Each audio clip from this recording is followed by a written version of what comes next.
شکست کی صورت میں کسی انسان کی یا اپنے کردار کی تربیت کیسی کرنی چاہیے؟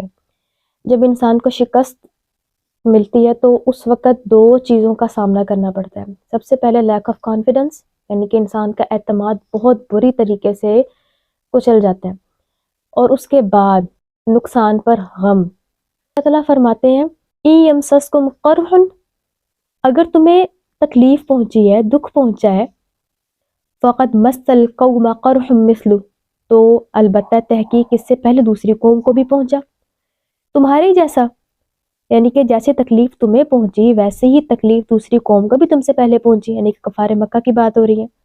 وَتِلْكَ الْأَيَّامُ، یہ تو دن ہے، نُدَاوِلُهَا، ہم کیا کرتے ہیں ان کو نداولو، یعنی کہ ادھر ادھر گھماتے رہتے ہیں، بین الناس، لوگوں کے درمیان میں۔ کیوں ایسا کرتے ہیں اللہ تعالیٰ؟ وَلِيَعْلَمَ اللَّهُ الَّذِينَ آمَنُوا، اس کا ایک مقصد ہے تاکہ میں جان سکوں مجھ پر ایمان لانے والا کون ہے، وَيَتَّخِذَ مِنْكُمْ شُهَدَاءَ، تاکہ میں تم میں سے گواہ بنا سکوں، یعنی کہ کچھ شہید ہو اس میں۔ وَاللَّهُ، اور اللہ، لا يحب الظالمین، اللہ تعالیٰ ظالموں کو پسند نہیں کرتا۔ وَلِيُمَحِّصَ اللَّهُ الَّذِينَ آمَنُوا، تاکہ اللہ تعالیٰ چھانٹ کر الگ کر دے ایمان والوں کو، اور اس کے بعد وَيَمْحَقُ الْكَافِرِينَ، اور کافروں کو مٹا دے۔ اب یہاں پر کیا چیز سامنے آ رہی ہے؟ اللہ تعالیٰ مسلمانوں کو سمجھا رہے ہیں، آپ یہ باتوں پہ غور کیجئے گا، شکست کی صورت میں اللہ تعالیٰ تربیت کیسے کر رہے ہیں، سمجھا کیسے رہے ہیں۔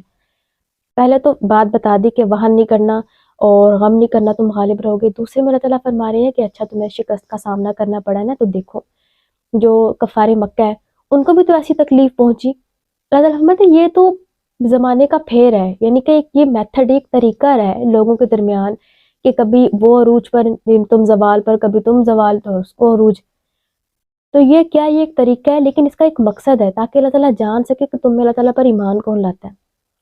یعنی دنیا جب انسان کو مل رہی ہو اس وقت تو ایمان پر قائم رہنا بڑا آسان ہوتا ہے، لیکن جب آپ سے آپ کی محبوب چیزیں اور دنیا چھن رہی ہو اس وقت دیکھا جائے گا کہ کس کا ایمان ہے، کیا ابھی بھی اللہ تعالیٰ سے راضی رہتے ہو، کیا ابھی بھی اللہ تعالیٰ کو رب مانتے ہو۔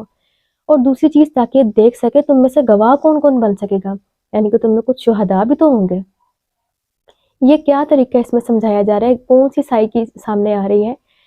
اس میں یہ سمجھایا جا رہا ہے کہ فار ایگزامپل آپ نے بچے کو ایک گلاس دیا، بچایا آپ سے کرنے کے لیے کہ میں آپ کے ساتھ کام کرواؤں گا، آپ نے اس کو برتن دیے کہ بیٹا وہاں جا کے رکھ دو، جاتے جاتے اس سے گلاس ٹوٹ گیا، اب کیا کریں گے؟ اب آپ اس کو ڈانٹیں گے؟ نہیں، اب آپ اس کو کیسے سمجھائیں گے کہ اچھا چلو گلاس ٹوٹ گیا کوئی بات نہیں، بلکہ اچھا نا اسی جگہ نیا آ جائے گا۔ تو کیا چیز یہاں پر بتا رہے ہیں اللہ تعالیٰ، کیا انداز ہمارے سامنے آ رہا ہے کہ شکست کی صورت میں جب نقصان ہو کسی بھی قسم کا تو اس کو اللہ تعالیٰ موٹیویٹ کر رہے ہیں۔ موٹیویٹ کس انداز میں کر رہے ہیں؟ پہلے تو انسان کے سامنے یہ چیز رکھ رہے ہیں کہ اس دنیا میں ایمان قبول کر کے بھی پاسبلٹی ہے کس چیز کی؟ ناکامی کی۔ جیسے کامیابی ایک حقیقت ہے، ناکامی بھی ایک حقیقت ہے، اس کو تسلیم کرنا چاہیے، لیکن دوسری چیز اس کو اتنا سیریس نہیں لے لینا چاہیے کیونکہ یہ دونوں اللہ تعالیٰ کی طرف سے ہی ہوتے ہیں۔ تیسری چیز کیا سکھا رہے ہیں؟ اللہ تعالیٰ بینیفٹ سامنے لا رہے ہیں، نقصان کے بینیفٹ سامنے لا رہے ہیں کہ یہ تو اس لیے ہوا کہ اس نقصان میں بھی تمہارا فائدہ تھا۔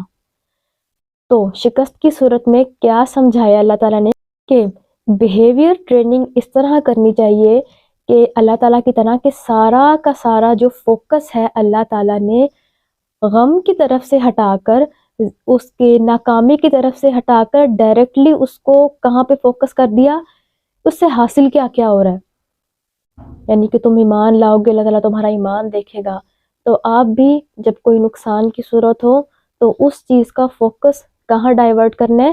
اس سے ملنے والے فوائد کی طرف، غم منانے کی طرف فوکس کو اللہ تعالیٰ نے، غم منانے کی طرف اللہ تعالیٰ نے فوکس نہیں کیا، فوکس کہاں کیا؟ اس سے ملنے والے فائدے کی طرف۔ یہ تھی ہماری ہیومن سائیکالوجی پہ سیریز جو کہ خصوصاً انتخاب کیا گیا تھا سورۃ آل عمران کی آیات میں۔ تو آپ کو کیسی لگی ہے سیریز کمنٹ میں ضرور بتائیے گا۔ تب تک کے لیے اللہ حافظ، السلام علیکم ورحمۃ اللہ وبرکاتہ۔